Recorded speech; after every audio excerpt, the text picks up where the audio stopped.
स्वागत है आपका अपने YouTube चैनल में। आज हम पढ़ेंगे ज्योमेट्री के सभी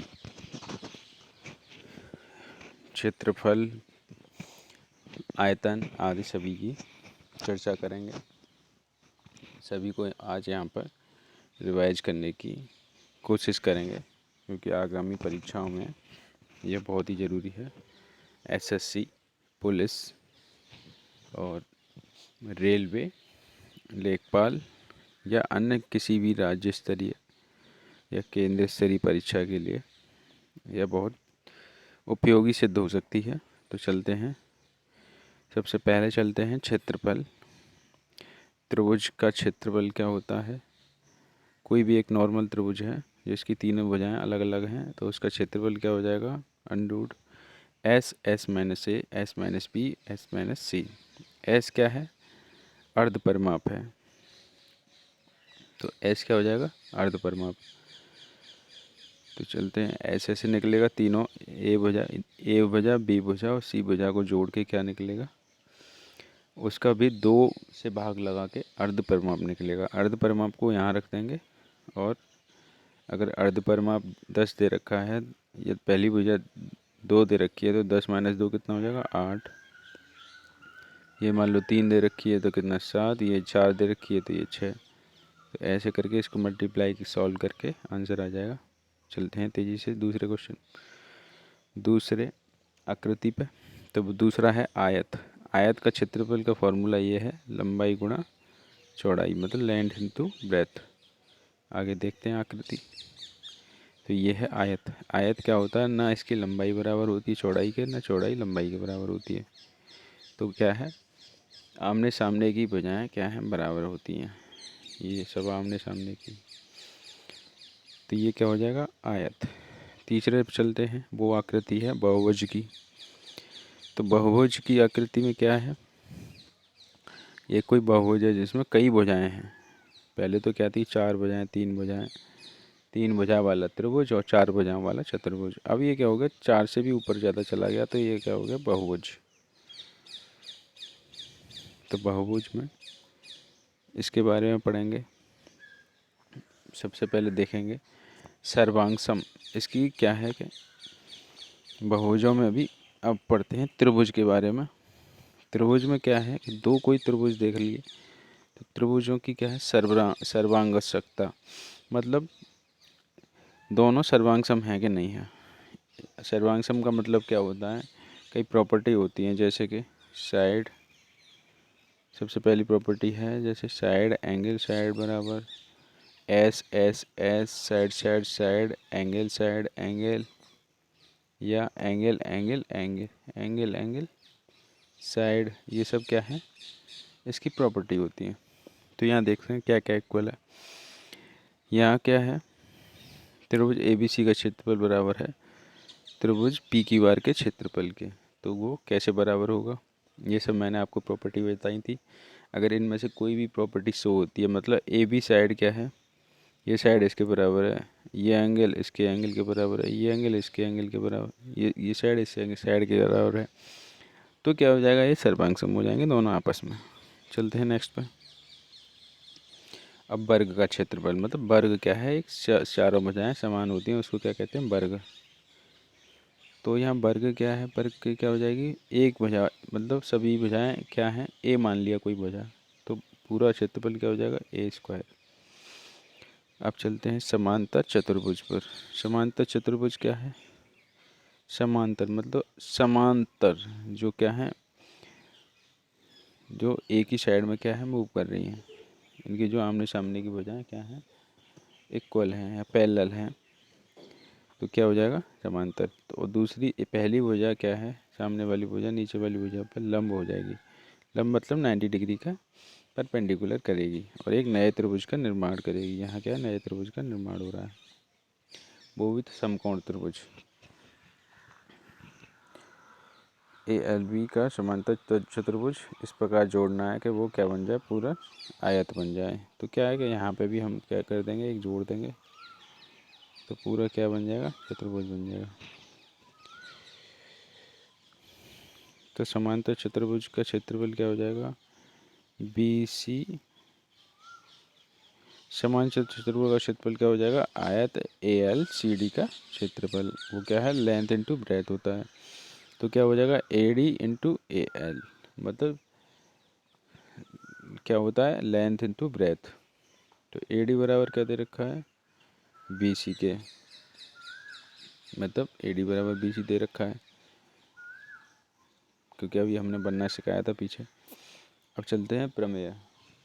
प्रमेय भी कौन सी है, जैसे समांतर चतुर्भुज का प्रत्येक विकर्ण उसके बराबर क्षेत्रफल वाले दो त्रिभुजों में बढ़ता है।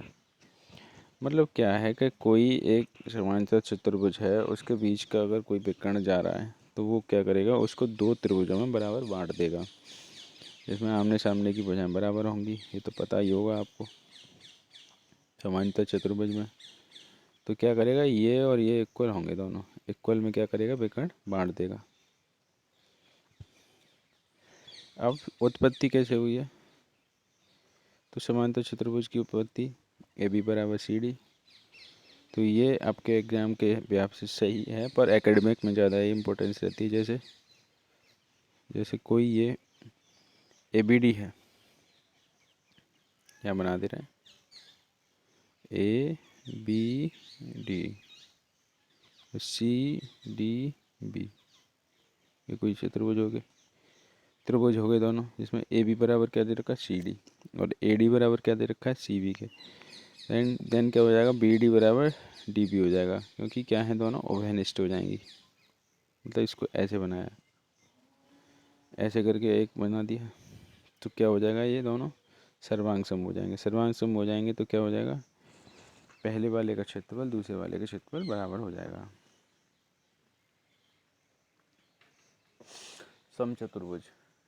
समचतुर्भुज क्या होता है, रहुम्बस, इसको क्या कहते हैं, रहुम्बस। समचतुर्भुज क्या होता है, समचतुर्भुज, यानी कि ऐसे समांतर चतुर्भुज जिसकी चारों भुजाएं समान हो, समचतुर्भुज। वहाँ देखा था आपने सिर्फ आमने सामने की बराबर होती है, यहाँ क्या है, सब बराबर है, तो क्या हो जाएगा, समचतुर्भुज। और इसका फॉर्मूला अलग है, 1/2 D1 into D2, D1 into D2 जो दे रखा है। अब परिमाप क्या होता है, अगर चारों भुजाएं समान है तो 4A हो जाएगा, जैसे कि वर्ग का होता है, मतलब चार चार एक जैसी भुजाएं। समलंब, ट्रेपेजम जिसे कहते हैं, ट्रेपेजम, जिसकी कोई भी सम्मुख भुजा समांतर होती है, तो क्या कहते हैं, ऐसा, कैसा होता है वो, ऐसा, ये क्या है, ट्रेपेजियम, समलंब।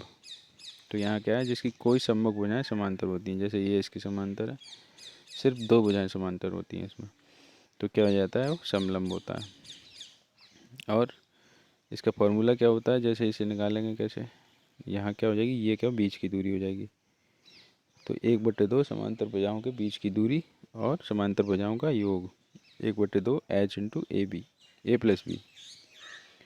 अब इसका परिमाप कैसे हो जाएगा, तो चारों भुजाओं को जोड़ लेंगे, तो दो भुजाएं अलग हैं, दो भुजाएं अलग हैं, तो क्या हो जाएगा, चारों भुजाओं का योग। त्रिभुज पे चल, त्रिभुज की सभी चीज़ें देख ली हैं, चतुर्भुज की आपने देख ली। अब चलते हैं वृत्त पर।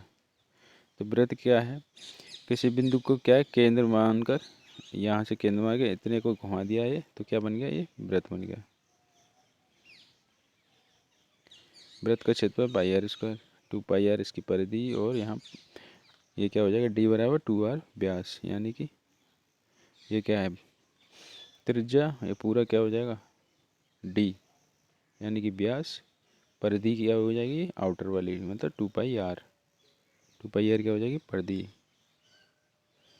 अब चलते हैं अर्धवृत्त पर। अर्धवृत्त का क्षेत्रफल क्या होता है, 1/2 πr², मतलब आधा वृत्त, ये वाला, तो आधे वृत्त उसका हाफ कर देंगे जस्ट, तो क्या हो जाएगा, अर्धवृत्त हो जाएगा। और परिमाप क्या होगा इसका, जैसे ये पूरी, तो ये पूरा क्या हो जाएगा, 2r हो जाएगा, नीचे रेडियस और आधी परिधि हो जाएगी, यानी कि क्या थी, 2πr परिधि थी, तो क्या हो जाएगी, आधी πr,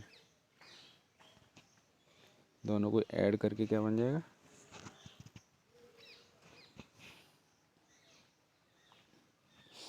अब चलते हैं सम षटभुज पर, हेक्सागोन। इससे पहले चलते हैं वृत्त के त्रिज्यखंड। मतलब वृत्त का त्रिज्यखंड क्या होता है, जैसे ये क्या है, कोई सेंटर है, ये रेडियस और ये क्या है, चाप L। तो इसको क्या कहेंगे, इस क्षेत्रफल को क्या कहेंगे, ये कोई टुकड़ा काट लिया एक समान आकार का दोनों तरफ से, तो ये क्या हो जाएगा, त्रिज्यखंड। अब जो चाप मैंने बताया अभी, चाप जो है ये, इसकी लंबाई क्या हो जाएगी, 2πr थीटा अपॉन 360, और इसका क्षेत्रफल क्या हो जाएगा वृत्तखंड का, जो त्रिज्यखंड है, हाफ चाप और इंटू रेडियस, तो क्या हो जाएगा πr² थीटा अपॉन 360। अब हेक्सागोन पर चलते हैं। हेक्सागोन का परिमाप क्या हो जाएगा, 6 भुजाएं होंगी तो आपको पता है 6 इंटू भुजा, और समषट्भुज का क्षेत्रफल, मतलब हेक्सागोन का क्षेत्रफल क्या है, 3√3/2 इंटू भुजा स्क्वायर। अंतःकोणों का योग क्या हो जाएगा, 2n-2 इंटू 90 डिग्री। तो क्या हो जाएगा, समषट्भुज का के अंतःकोणों का योग क्या हो जाएगा, ये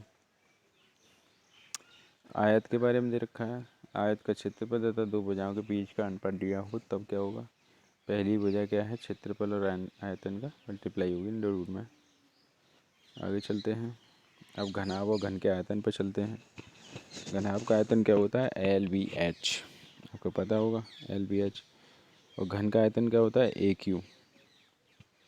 तो ये आपको ध्यान रखना है। अब कुछ एक ऐसी चीज़ें हैं जो बहुत इम्पोर्टेंट हैं, जिन्हें अक्सर हम भूल जाते हैं या हम इस पर गौर नहीं करते, या हमारी नॉलेज से बाहर रहती हैं ये चीज़ें हमेशा। तो वो क्या है, 1 मिलीमीटर बराबर क्या होता है, 1 सेंटीमीटर बराबर क्या होता है, 1 मिलीमीटर बराबर, ये सब हमें पूछ लेता है बार बार। तो सबसे पहले देखते हैं 10 मिलीमीटर बराबर क्या होता है, 1 सेंटीमीटर। तो और 10 सेंटीमीटर बराबर क्या होता है, 1 डेसीमीटर। और 10 डेसीमीटर बराबर 1 मीटर। 10 मीटर बराबर 1 डेकामीटर। 1 डेकामीटर बराबर 1 हेक्टामीटर। ये सभी आपको याद करना है। 10 हेक्टामीटर 1 किलोमीटर। 10 किलोमीटर 1 मिलिया मीटर। ये और भी बड़ी इकाई है किलोमीटर से। 100 वर्ग मिलीमीटर 1 वर्ग सेंटीमीटर। 100 वर्ग सेंटीमीटर 1 वर्ग डेसीमीटर। 100 वर्ग डेसीमीटर 1 वर्ग मीटर। 100 वर्ग मीटर 1 वर्ग डेसीमीटर डेकामीटर। 100 वर्ग डेकामीटर 1 वर्ग हेक्टोमीटर। 100 वर्ग हेक्टोमीटर 1 वर्ग किलोमीटर। 100 वर्ग किलोमीटर 1 वर्ग मिलियमीटर। कुछ और हैं जो आयतन की इकाइयाँ हैं। आयतन की इकाइयाँ क्या क्या हैं, 1 सेंटीमीटर बराबर क्या होता है, 10 मिलीमीटर। 1 डेसीमीटर बराबर क्या होता है, 10 centimetre. 1 metre 10 decimetre. 1 decametre 10 metre. 1 hectometre 10 decametre. 1 kilometre 10 hectometre. 1 kilometre बराबर 10 हेक्टोमीटर। 1 घन मीटर बराबर 10⁻³ घन मिलीमीटर। 1 घन डेसीमीटर 10⁻³ घन सेंटीमीटर। 1 घन मीटर बराबर क्या होता है, 10⁻³ डेसीमीटर। 1 घन डेकामीटर 10⁻³ घन मीटर।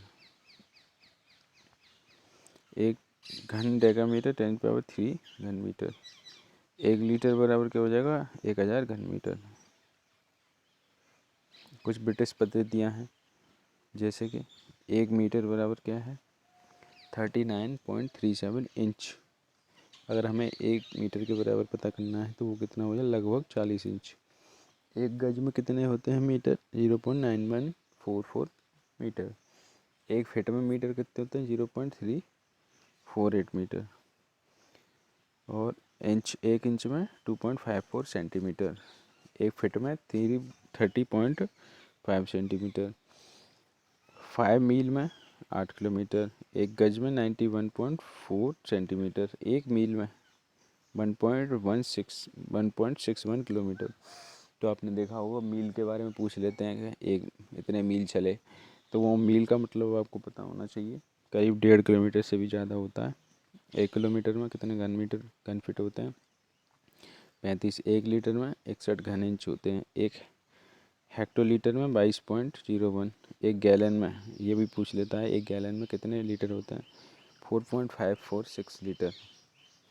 1 लीटर में कितना होता है, 0.22 गैलन। 0.22 गैलन। तो गैलन क्या है, लीटर क्या है, छोटी इकाई है, गैलन बड़ी इकाई है, उससे भी बड़ी हेक्टोलीटर है। 1 लीटर में कितने होते हैं, 1.759 पॉइंट, 1 गैलन बराबर 4 क्वार्ट। समय की माप आ जाए। अब समय में देखना है, समय भी कन्फ्यूजन हो जाता है कभी कभी। समय में क्या है, 60 सेकंड बराबर 1 मिनट, 60 मिनट 1 घंटा, 24 घंटा में 1 मिनट, 1 दिन में 24 घंटा, 7 दिन में 1 सप्ताह, 1 महीना, 4 सप्ताह 1 महीना, 52 सप्ताह 1 वर्ष। तो नॉर्मली पूछेगा कि 1 वर्ष में कितने सप्ताह होते हैं, तो आपको तुरंत बता देना 52 सप्ताह होते हैं। 12 महीने में 1 वर्ष, 365 या 366 दिन में 1 वर्ष होता है। 10 वर्ष में क्या हो जाता है, ये नीचे वाले दोनों इम्पोर्टेंट है। 10 वर्ष में दशक होता है, 100 वर्ष में शताब्दी होती है।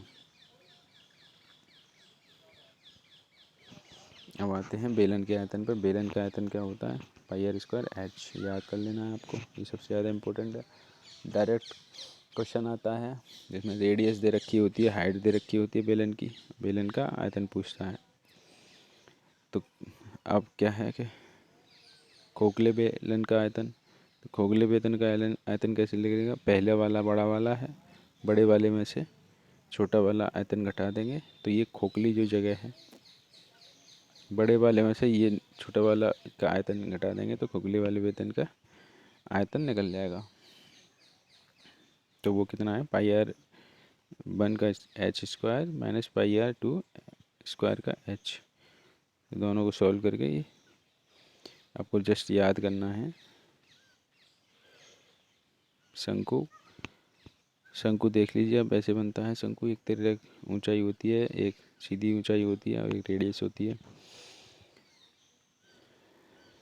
तो इसका आयतन कितना होता है शंकु का, पूछ लेता है, 1/3 पाई आर स्क्वायर एच, घन इकाई, घन यूनिट, पाई आर स्क्वायर। और पाई आर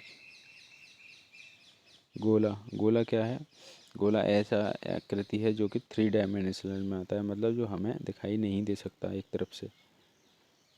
अगर हम उसे सिंपल उस पर ड्रॉ करना चाहें तो नहीं कर सकते। तो क्या है, 3 डायमेंशनल है, इसीलिए यहाँ पे क्या आ जाएगी, घन क्यू आ रहा है। जैसे घन इकाई जो centimetre cube, metre cube, cube में आएगा, तो क्या है 3D। तो घन गोले का आयतन क्या हो जाएगा, 4/3 पाई आर क्यू। अर्धगोले का, अर्धगोले का आधा कर देंगे तो 2/3 पाई आर क्यू हो जाएगा। तो अगर गोलीय कोष यानी कि खोखले गोले, जैसे कि ये बचा हुआ है, इसका कैसे करेंगे, जो बड़ा वाला है उसमें से छोटे वाले गोले का आयतन घटा देंगे। तो आज की वीडियो में पूरी क्षेत्रमिति या मेंसुरेशन आपको हमने सॉल्व करा दी। इसको आप 1-2 बार देखेंगे तो आपको ये सब फॉर्मूले याद हो जाएंगे। ये बहुत ज़रूरी वीडियो है, आप इसको सीरियस लेके याद करने की कोशिश करें। अगर एक बार वीडियो समझ में नहीं आती है तो दोबारा समझ के याद करके फिर एग्ज़ाम में जाएं, जिससे आपको निश्चित रूप से 3-4 क्वेश्चन या 4-5 क्वेश्चन की पूर्ति हो सकेगी। और एसएससी में इससे ज़्यादा भी 15 या 20 क्वेश्चंस की भी मेंस में लाभ मिल सकता है। तो चैनल पर बने रहने के लिए चैनल को सब्सक्राइब करें। धन्यवाद।